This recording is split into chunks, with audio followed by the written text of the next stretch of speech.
Saturday, 25th of July, 2026 at 4:22 p.m. here in Amsterdam, North Holland, the Kingdom of the Netherlands. Welcome once again to our Cosmic Journey. It is your Dev and Design Astrology podcast featuring two guys who wish you all a happy World Pride. Happy World Pride, everybody. Yeah. I'm your designer. Happy I'm Pride. Jake. He is your engineer. He is Trey. Hello, Trey. Hello, Jake. We had a lovely morning going on a Pride walk from one historic location to another historic location, which doesn't describe really anything in Amsterdam because it's all pretty much an historic location because the city is over 750 years old. Yeah. But it was a very lovely morning, which is why we're starting a little bit late today. And having a lovely Pride time together. Anything that you feel from the festivities so far, Mr. Henry? No, it was really nice. I generally not a, as we've gotten older, it's like Pride can sometimes be just like Pride has a little bit of partying, cynicism twinged with it. some commercial stuff too. But this was very, it was great because it was like the opening ceremony, which involved like, basically, just walking from one spot to another, but there was just a bazillion people. And it was just really nice. Yeah. It was lovely. And we hung out with very lovely friends. Lovely people. And It was great. cynicism is being shed as we speak here. Today's episode is called Large Deposits. We will be talking a little bit about not only Trey's work through the payment stuff, but also the large calcified deposits we may have found while doing the payment work that we have also had to rehabilitate. And then we'll give you thanks. But before we get to all that, of course, Mr. Henry, we start with the check-in question. It is my check-in question today. Yeah, you panicked there for a second. I was having an internal... Yeah, it's okay. You just have to answer this question with all of the beauty of your mind, okay? We have been working a lot on digital infrastructure, and that cannot sometimes be the most interesting part of showing something to you, but it can be interesting to work on. So, Mr. Henry, what is your favorite piece of digital infrastructure that you work on from a code perspective, and then I'll answer from a design perspective? I think Sync has been one of Sync in Cosmic, I think is one of the more interesting problems I've had to solve from an infrastructure perspective. I've never had to do per device synchronization or like synchronization between devices while building like a local first application. It's been a really fun and interesting problem to work on. And it's also great now that all of the pieces are kind of coming together to see how it's working. Because once it all works together, once it all is kind of orchestrated, it's really brilliant and it's very beautiful. Yeah. You all have not had the opportunity yet to look at this, but Trey and I have used this in our lives, and we've shown it to a very select few people as well, and it works incredibly well. Yeah. Does it work at scale? We'll find out. But right now, it's very good for you and me. Yeah. For me, I think my favorite piece of infrastructure that I like to work on as a designer, it's a little bit different. I do have to be a little showy about that. I really like the infrastructure. It's kind of like the human infrastructure of what we would call an out-of-box experience or a first-run experience. It's really about like when you come to the house of Cosmic, how do we roll out the carpet for you so that you can understand our point of view and make sure that it fits with the way in which you work? Because it's not enough to say, this is how Cosmic works and you need to adapt to us. We also need to adapt to you. And how to do that in a very efficient and meaningful way without going overboard. And I think everybody has had the experience of installing a certain app and going through an extensive onboarding experience where you have to click through coach marks and you have to set this thing and you're always asked all these questions and it's really annoying and obnoxious. But the idea of like how you can have an efficient conversation with someone through design of here's who we are, here's what we need to know about you, and we want to get you going as fast as possible. It's kind of the same thing that happens in movies and TV to some extent where there's some amount of exposition that is needed. There's some amount of background that is needed. Right, to get you into the story. And how do I get you through that story, the exposition, to get you to the story as fast as possible? Right. It's a wonderful design problem, and I love it. And I think that our onboarding experience is fantastic. Yeah. It meets the kind of that nice balance of like dropping you into the software with some good defaults and ready to go,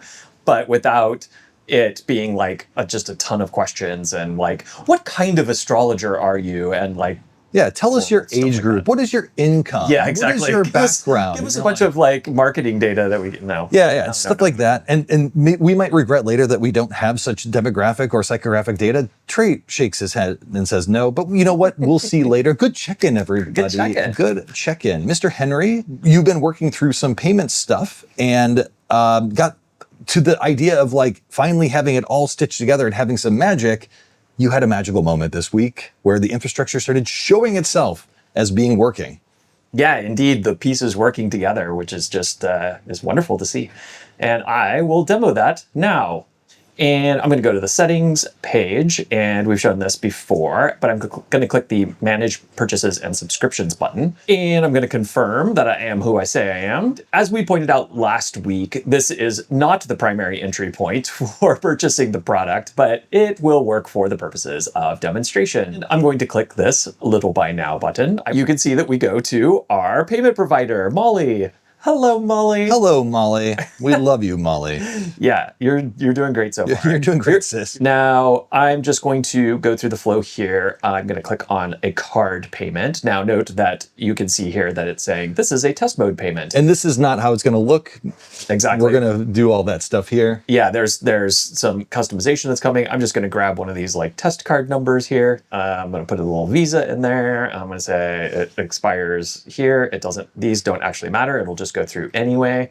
Don't try to use this card. It won't work. This is not Mr. Henry's personal card or the corporate card. This is Bob Bobberton's card. Good old Bob Bobberton. Hi, Bob. Thanks for your card. Then we can say pay. We get to like our payment confirmation page, the status of your payment. This is purely for testing purposes. You wouldn't see this when you were checking out normally. What's going to happen here is when I say continue, it's going to say, okay, that payment was good. And then it's going to drop us back to the account center. Now it'll actually take you to a page that says, thank you for buying the product. And, you know, we'll have some like helpful information. Exactly. It won't just drop you back off into here. this because this would be very strange. But this purchase already started. Again, this will change as well. But I'm just going to refresh the page here, and it's going to show already owned because in the background, Molly's system called us and said, hey, we processed this payment and here's the payment ID. We have reached back out to them and said, give us the status. And then it said, it's all good. And so there's this back and forth that happens. And then you can see that we own now this single purchase of Cosmec. And if we go to the product, I didn't demonstrate but it's fine, Trust that you did not have a purchased version of the product. Yes. And now you have the jump to controls there, which means that you do have a purchased version of the product. So, and if I had this up side by side when I went through that purchase flow, once that purchase was made and their system called us back and we activated that right, any account that is, or any client, we call them devices, any device that is currently talking to the server will immediately also give you those features. So you don't have to wait. It's really quick. Just put in your credit card and you get the features. Yeah. So. For being infrastructure, it is actually magical. Yeah. I don't know a lot of products that work that well. Neither do I. Through that flow. Yeah. Well done, Mr. Henry. Big snaps to you on that one. Oh, and it was a team effort. That was definitely a team effort. There was one point where we just couldn't get Molly to work at all, and it was giving us a strange error that we couldn't figure out. I would say that there have been at least 2 or maybe 3 big feeling moments that we've had in the past 2 weeks. For our friends at Molly, which I'm sure are watching this video because we're just down the street, the documentation could use a little bit of updating, particularly the documentation about how you define which domains are okay for the customer to utilize. Because the problem that we had is we have all these different environments. We have a staging environment, a development environment, et cetera. And we were trying to say, hey, the development environment, here's what it is. And we want you to send requests to it. But every time we tried to make our request saying, send it back to this development environment, it was like, nope, can't do that. I don't know what that environment was. And trying to figure out how to tell them, no, this is okay, was quite the journey. Yeah, it can be challenging. Yes. Let's just say, to put it that way. But nice work. Soon, a purchasable product will be in your hands. While we were doing that work, also, there was some amount of login work that was problematic. We have talked in the past about the idea of like having a verified account, having this thing. Maybe we've never mentioned this idea. There's this thing called a JWT. It's kind of funny in that it is used for one purpose, but because we are a web app with an Electron desktop app, we have to use this type of authentication thing in order to do that. That's the best I can do to describe what that is. It was great. Henry. I love it. 10 out of 10, no notes. So we fixed a lot of those types of like calcified buildup as we started seeing this. There was other things that we also had to fix. Do you remember much about like what we were also working on? So not only were we fixing some of these kind of plumbing login problems, but also, Mr. Henry, we tried to deploy to a testing environment and then we ran out of memory, and Mr. Henry said, how could that possibly be? He checked the memory utilization and saw that the memory utilization went 3 times higher than the last time that we had looked. My initial response was, we'll just buy a bigger instance, very designer, just throw money at the problem. Mr. Henry was like, no, there's something bigger that was the problem here. I'm not going to say that certainly you did not directly accuse me, but you were passively accusing me. You used a very passive voice, like the build got 3 times more memory usage. And then how did that happen? There was a parenthesis there that wasn't, and what did you do, Jake? However, it's like with my mom and dad when my dad is like, somebody didn't put the two people that only live alone. Yeah, people that only live and my mom is like, Trey's dad will say like, someone didn't put the knife in the right drawer. Somebody didn't do that. Yeah. Okay. I had that very much that approach. So Trey had somebody made the build all bad. But then it turns out I was the monster. You're the monster because you said it was meat. And then I threw down my glasses and you said, and I said almost at the same time, you're the monster. Yep. Or I'm the monster. What monstrous act did you do, Mr. Henry, that caused problems? So what had happened was that we had exceeded the memory on our virtual machine because we had brought in these dependencies in order to show this like entity relationship diagram.